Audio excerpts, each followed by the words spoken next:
Good morning. This is Captain Brian Hupp, the Deputy Section Chief for Training for UCI 2015 here in Richmond, Virginia. We're going to talk a little bit about mass casualty incident management.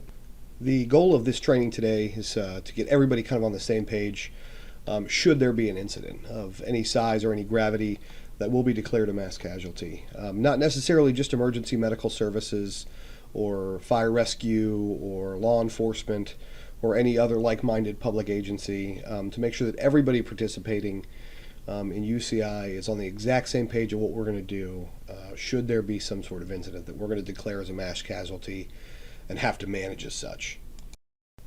What is a mass casualty incident, or what we're going to refer to in public safety as an MCI? Is it something that's going to overwhelm a particular resource and give them more than they can particularly handle?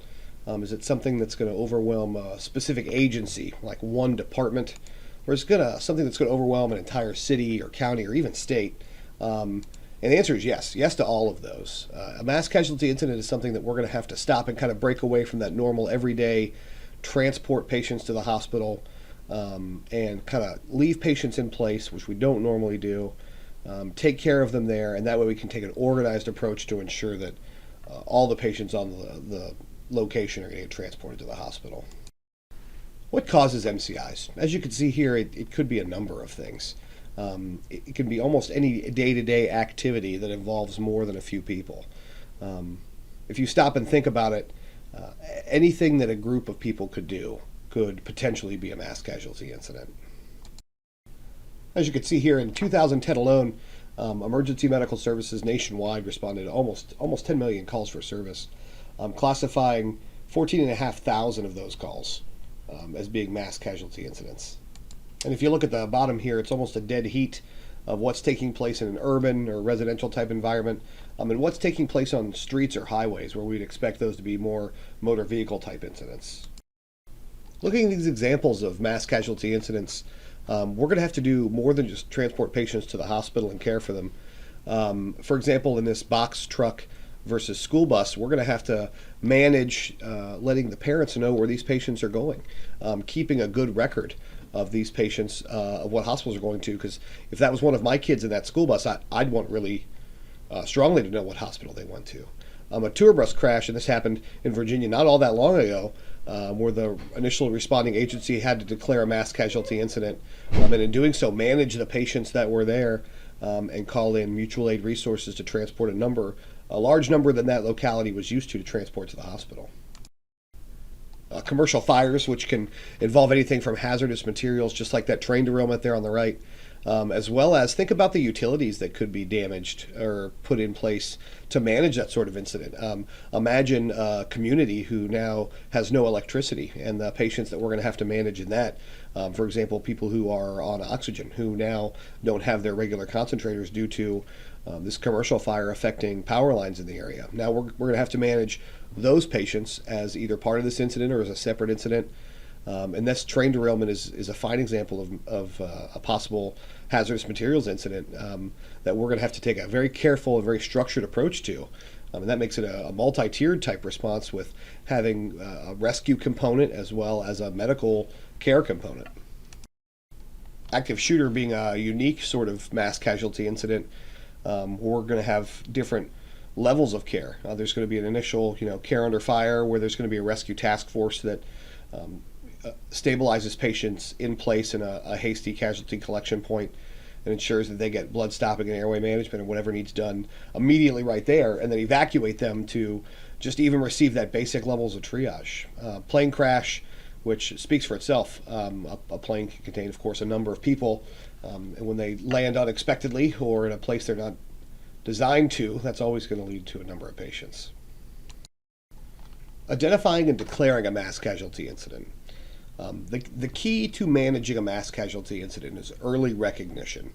If you're 15 minutes into a mass casualty incident, when you finally make that declaration and start requesting appropriate resources and setting up an incident command structure and properly managing the resources you have on scene, you are already way too late. And that's where we rely kind of our boots on the ground to be the eyes and the ears and look at what they've got, look at what's going on, do a really good scene assessment, and figure out, is this a mass casualty incident? Is this something where I'm not going to just put one or two patients in the ambulance and take them to the hospital?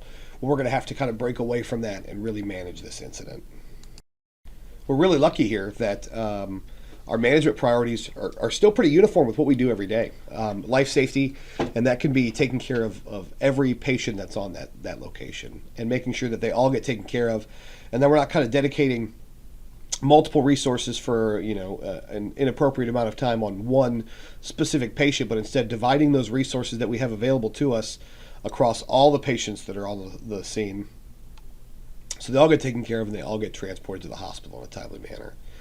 Incident stabilization, and that falls right in line with that, and that's ensure that we're utilizing our resources appropriately, that we're taking patients to the hospital in a timely manner, we're treating them in a timely manner, we're doing so with an organized approach, and in reality using as few resources as required. We shouldn't be calling in 100 ambulances for 50 patients. That'd be ideal, but now we're doing a disservice to the other citizens who are not involved in this MCI who might have medical emergencies later.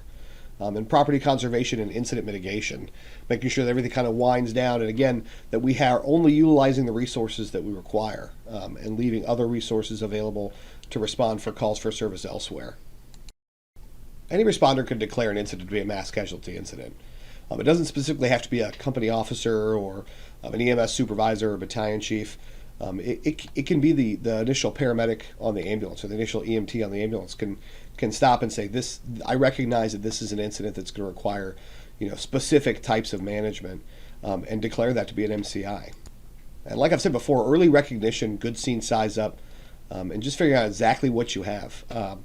Just like our counterparts in the fire service, maybe take a few steps back, do a 360-degree walk around to the incident, kind of get a good idea of what exactly you have before you start requesting resources or before you discount resources that you could need. Some of the negatives about poorly managing a mass casualty incident can be patients who could be pretty sick waiting for ambulances. When we're taking patients in ambulances that we had available to us that aren't as sick as the patients that are now waiting on the side of the road. And those patients are just going to continue to get sicker. So it's about good determining of what we exactly have that we're going to have to manage, and making sure that we're utilizing the resources that we have both on scene, and requesting the resources that we don't. As well as it's not going to overwork our providers. It's not going to put one paramedic to be in charge of 30 patients for a really extended period of time. If we determine early in the situation what we have, then we can request the appropriate resources and allow one provider not to become overwhelmed. For example, relying on one singular fire company because we didn't request appropriate resources in time to be our litter bearers, and now that singular fire company has to move 50 patients across the football field for one reason or another, and they're going to become overworked, could be injured, and could be hurt. And now they do us no good.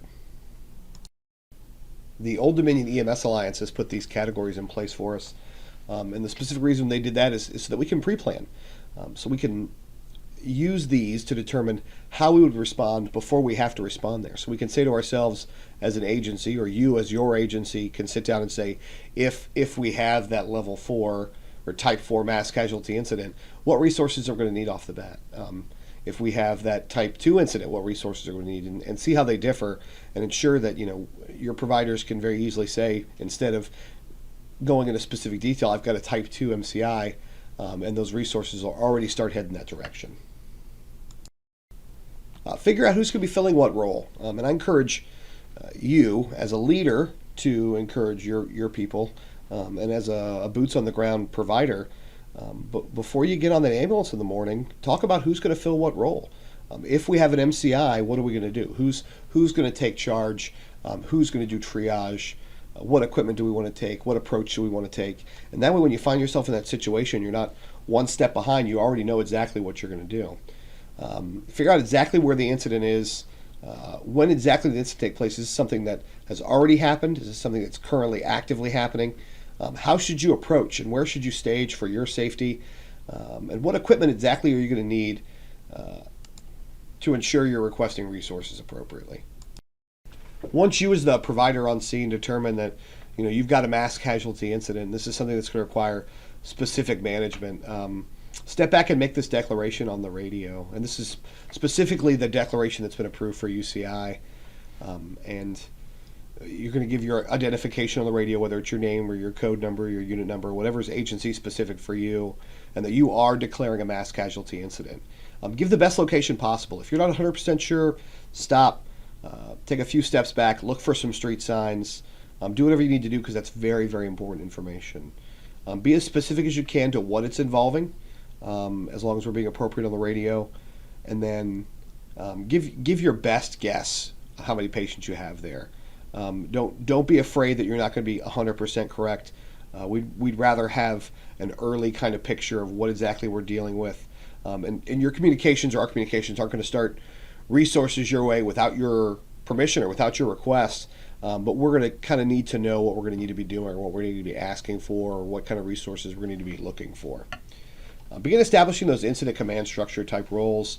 And this is going to be incident specific, and this is where we're going to count on you guys as the boots on the ground for being all kind of NIMS compliant folks and understand exactly what kind of command structure are we going to take with this. Is this going to be an incident where us as emergency medical services are going to take the lead and be the incident commander, or is this something where we're going to need to formulate a unified command type structure? So let's talk how we as emergency medical services are going to manage a mass casualty incident. This is very important for you to know, even if you're not a paramedic or an EMT or a member of the fire service or somebody who would particularly or specifically respond to a mass casualty incident. This is important stuff for you guys to know. And the reason why is that there could be a time where you're called to come into play and assist in the management of a mass casualty incident in one role or another. And two, actions that might seem like everyday, super helpful actions could truly hinder the management of a mass casualty incident. So as you see here, this is going to be an EMS branch under an incident commander, and it's broken up into that branch director and then 3 supervisors: a triage group, a treatment group, and a transport group. Is this a static or completed incident? Is this something that's happened? The patients that we have at this scene, at this incident, are all the patients we're going to have there. We're not going to have any more patients generating throughout the incident. Or is this dynamic? Is this something that's ongoing? I want you to think to yourself, what are some examples of dynamic incidents? A dynamic incident, it could be an active shooter. It could be somebody, continuing to harm or injure people. It could be something that's continuing to harm or injure people. And the difference is we're going to need to set up more detailed treatment areas, which we'll talk about here in just a few moments, because we're going to have patients continuing to come into play, versus a static incident where once we get a good triage count and figure out exactly how many patients we have, those are the only patients we're going to have to manage. Make sure that we're being safe. Make sure that we're surveying the entire scene. Again, doing that 360-degree walk around if feasible, and figuring out exactly what it is that we have, and making sure that our guys, and you especially, are being safe. Could this be the result of a criminal act? Do we need to be concerned about secondary devices or some sort of other criminal situation that's going to take place during the management of this incident that could place harm on our people? And it doesn't necessarily have to be a criminal act.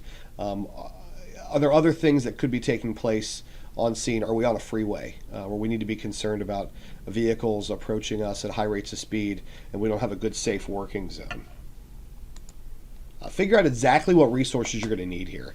Exactly how many medic units, exactly how many fire companies, exactly what sort of law enforcement officer type participation we're going to need. And then, of course, other specialty resources. But figure that out as early as you can. We're going to use a good patient count to figure out exactly what resources we're going to need. And that's going to be a really key thing to get accomplished as soon as possible. And that's why I said that's a good thing to work out early in your shift or early before you get on the incident, so that you could kind of walk out of that truck and really be in the mindset and start doing that job and doing it well. But a great example I like to use is we don't want to go to the grocery store and get a box of pasta and then go home, and then go to the grocery store and get some tomatoes and then go home, and then go to the grocery store and get an onion and go home. We want to go to the grocery store and get all the groceries that we're going to need. So we want to make sure that we're requesting our resources, everything at once, everything that we're going to need, and that's going to allow our communications counterparts to ensure that they're requesting those resources appropriately, and that we're requesting, because we might have to rely on mutual aid, we might have to rely on agencies from another county, another city, perhaps even another state. to help us mitigate this incident. Most folks think that in a mass casualty incident, being the incident commander or the EMS branch director is going to be a little more taxing jobs that you would have. But in reality, it's going to be the person that chooses the START Triage role. That person's going to get out there and start doing simple triage for rapid transport. And they're most likely going to come off that first arriving medic unit. If there's a pre-arrive or pre-designated assignment, they're going to get off with what equipment they're going to need and begin figuring out exactly how many patients you've got. And that's super important because that's what's going to tell you how many ambulances you're going to need, and that's what's going to help you figure out what hospital and how many hospitals you're going to have to transport to ensure we're not overburdening specific hospitals with more patients than they're able to readily handle. Once that START Triage person has a good idea of how many patients they have, and that could change. I mean, that's a very strong possibility that patients are going to walk off that initially had very minor injuries or very minor illnesses, and they wanted our assistance. Now they don't, and they're free-minded citizens. They can absolutely do that. We're not going to stop them. Or we might unfortunately have people add themselves to the incident, whether it's a want to be a part of something or a want to seek financial reimbursement as part of something. We very well could have people add themselves who weren't initially involved, and that's okay for that patient count to change. And there could be a situation where you just simply make a human error, and again, that's perfectly okay as well. But getting somewhat of an accurate count is fairly important. We're going to establish that casualty collection point pretty close to the incident so that we're not having to move patients a great distance and ensure that we have them kind of in a designated location. If you have a large area where a mass casualty incident has taken place, we're going to form triage teams, and that's a great thing to do. If you're looking at 150, 250 patients, then it's perfectly acceptable to set up 3 or 4 or 5 triage teams. But the key here is ensure that they are keeping a good count of the patients that they are triaging. Now, patients that aren't able to walk, and we'll talk about that, we're going to need stretcher teams or litter bearers or folks that are able to move those patients. And that's something else we want to consider, is keeping that casualty collection point fairly close to the incident, because our patients who aren't able to ambulate or walk on their own are going to rely on somebody else to pick them up. And that's going to tax resources and put those guys at risk of exhaustion as well as injury. The person filling that triage goal is going to kind of get out of the truck fairly light-handed. All they're really going to have is this triage bag that has this triage tape, casualty collection card. You can make reference to the specific UCI designated casualty collection card and START Triage reference. We're going to ask that they've got a grease pencil, as well as some form of communication. If it's a responder, hopefully they've got their radio on them. If it's a non-responder that's filling that role, hopefully they've got whatever is designated in their branch or in their role to ensure they've got their good accountability and communication. As well as some things that you can't see inside that bag is they're going to have some form of tourniquet. They're going to have some form of ability to do the only few treatments that we're going to do in initial triage, which are going to be tourniquet, bleeding control, as well as airway repositioning. So now that we've started filling our roles for mass casualty management, we're going to establish that casualty collection point. And it should be done fairly quickly. It should be broadcasted over the radio, and it should be fairly well designated. It's going to serve as a funnel into the treatment areas where patients are going to come through and kind of be reassessed, or our walking wounded is going to receive that secondary sort of assessment. Now that we're filling our roles for mass casualty incident management, we're going to set up this casualty collection point, or a CCP. It needs to be set up fairly early. It needs to be designated, whether with tape or with a sign. It needs to be broadcast over the radio. It needs to be well known to all the responders that are on scene or responding to. It's going to serve as a funnel into treatment areas. It's also going to serve as a place where patients are going to be re-triaged. With START Triage, the biggest thing we're going to do is we're going to yell on a PA, or we're going to yell with a bullhorn. If you're able to walk and require assistance, come to me or go to this specific location. And we're going to have patients who, yes, are able to walk but are a little more seriously injured. And those patients are going to receive a more traditional assessment and be re-triaged and maybe recategorized before they move to the treatment areas. It's possible to have more than one casualty collection point, and this can be based on the geographical size of the incident. For example, a building with a north exit and a south exit. We have people evacuating out of both exits. We're not going to move sick and injured people all the way around the building for the sake of keeping them in just one central casualty collection point. It's perfectly appropriate to have multiple casualty collection points. This is when patients are going to receive triage tags as they're moving into the treatment areas. And we're going to try and keep those red and yellow treatment areas fairly close to the casualty collection point. What's the reason for this? Again, those are patients that we're going to have to dedicate manpower to move. These are not patients that are going to move on their own will. We're going to have to dedicate teams of 4 to 6 people to move them. The treatment group and the treatment group supervisor traditionally is going to come from the second medic unit, could come from the first medic unit. They're going to establish that treatment areas rather as close as possible to the casualty collection point. And again, the reason why is patients such as red and yellow are going to require for us to move them to those treatment areas. It's going to be the role of that treatment group supervisor to request resources, request personnel, request whatever it's specifically that they're going to need to manage the patients that they have assigned to them. The green treatment area is going to be as close as possible to the casualty collection point.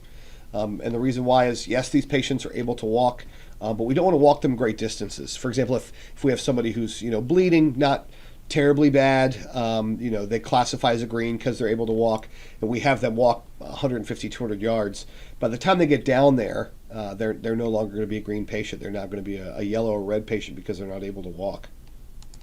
The red and yellow treatment areas should be next to each other, and this allows them kind of to share supplies as well as share personnel, because those red and yellow patients are the ones traditionally that are going to require the most attention.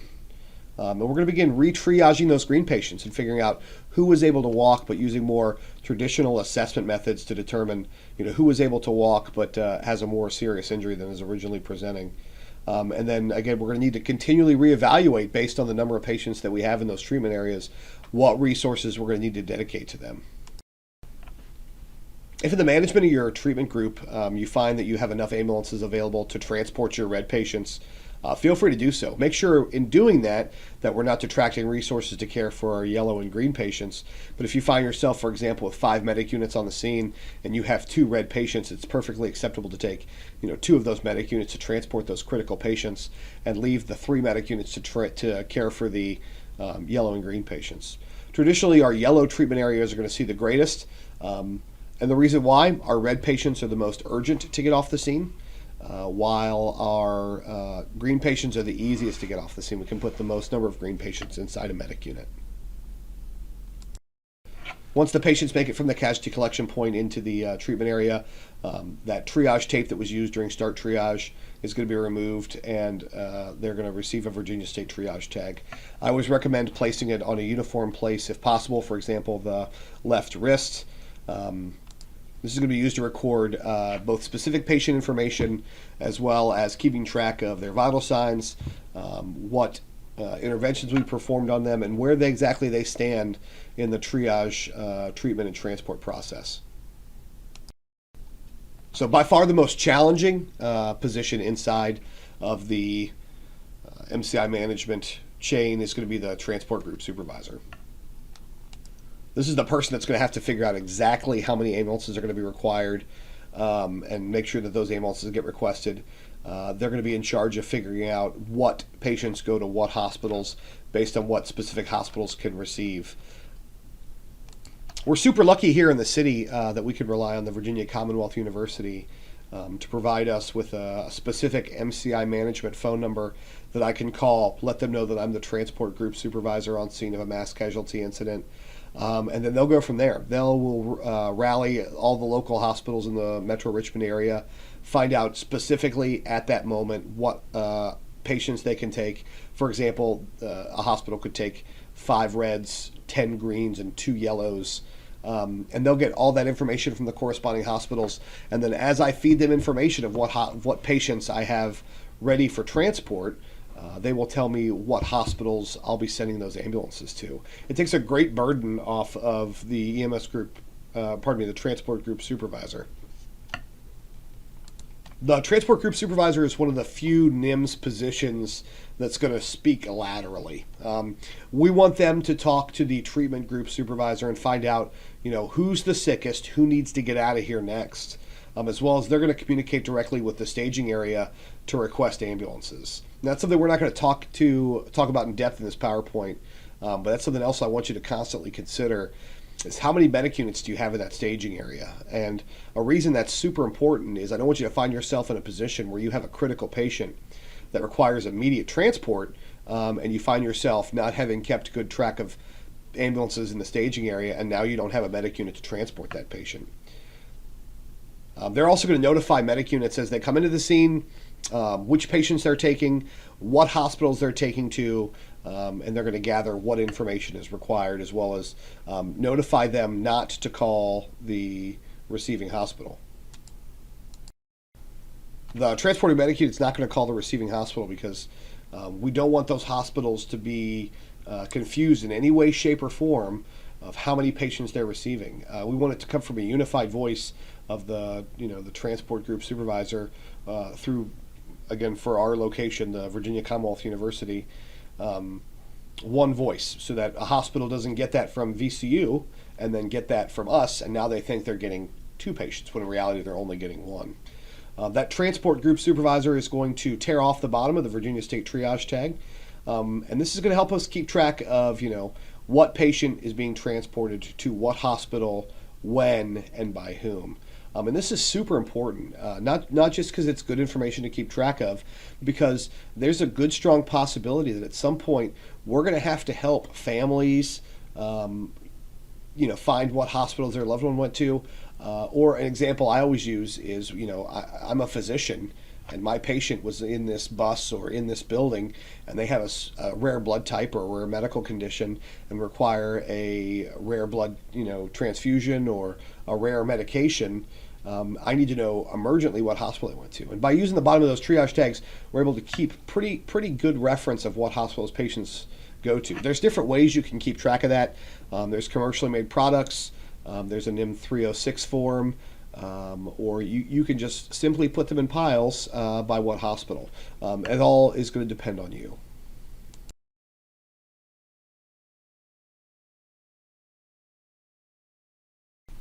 So just a good example of the ideal layout for a mass casualty incident is on the far left here off the screen is going to be the incident that's generating patients or has generated patients, and that kind of come through the casualty collection point. They see the triage group supervisor who's going to figure out where they are in the myriad of red, yellow, green, or expected gray, and that's again going to keep good track of how many patients we have. Something I just want to touch on here is you see there's a gray area here to the left. The only time we're in reality going to move patients who are expected or dead is in a situation where it's going to cause disharmony to the providers who are on scene. We're going to be there for a super long time. But again, this most likely is going to be a crime scene. Even if it's just a car accident or a bleacher collapse or something of the like, it is still going to be a crime scene until we're told otherwise by the police department. So if absolutely necessary, we're not going to move those gray patients. Again, once all the red, yellow, and green patients are transported, we're then going to reassess all of those gray patients or those patients who were not expected to recover from their injuries, and ensure that they still fall in that gray category. So again, they go through the treatment group supervisor who's going to perform, or the triage group supervisor who's going to perform the START triage and determine where they fall in those treatment categories. They're going to move over into the treatment area. As you can see that the yellow and the red areas is sharing some equipment. The treatment group supervisors keeping track of how many patients they have in their group, as well as what resources they require, and then they're relaying to the transport officer when they have patients that are ready to be transported and who's the sickest, who needs to go next. That transport group supervisor is bringing ambulances in from the staging area, telling them which patients they're taking, collecting information off the Virginia State Triage card, reminding them not to call the hospital, that they're going to make sure the hospital knows, and making sure that they get off the scene. In reality, idle hands is the devil's workplace, and I leave an ambulance full of paramedics just outside of mass casualty. I guarantee at some point they're going to step out and look for something to do. So that transport group supervisor is going to be the person that says, hey, you guys have your patients, collect any equipment that was passed on in the staging area and get them off the scene. So keys to good MCI management are staying calm, providing a good command presence, just as we would in any other sort of critical incident.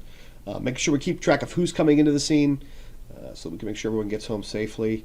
We're not going to allow freelancers. We're not going to allow somebody to come in and kind of do their own thing. We're going to make sure that our approach to this is organized and that everyone on scene is on page with that organized approach. If you have resources on scene that are currently not assigned, they're either going to get reassigned, demobilized, or reassigned back to the staging area until they actually receive something to do.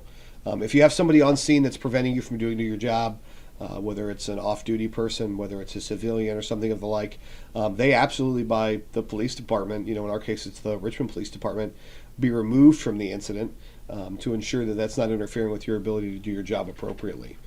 Once somebody's done with their job, just as we would in anything else in an IMS or ICS type structure, you're going to report back to the person that assigned you that job. And I'll give you a good example.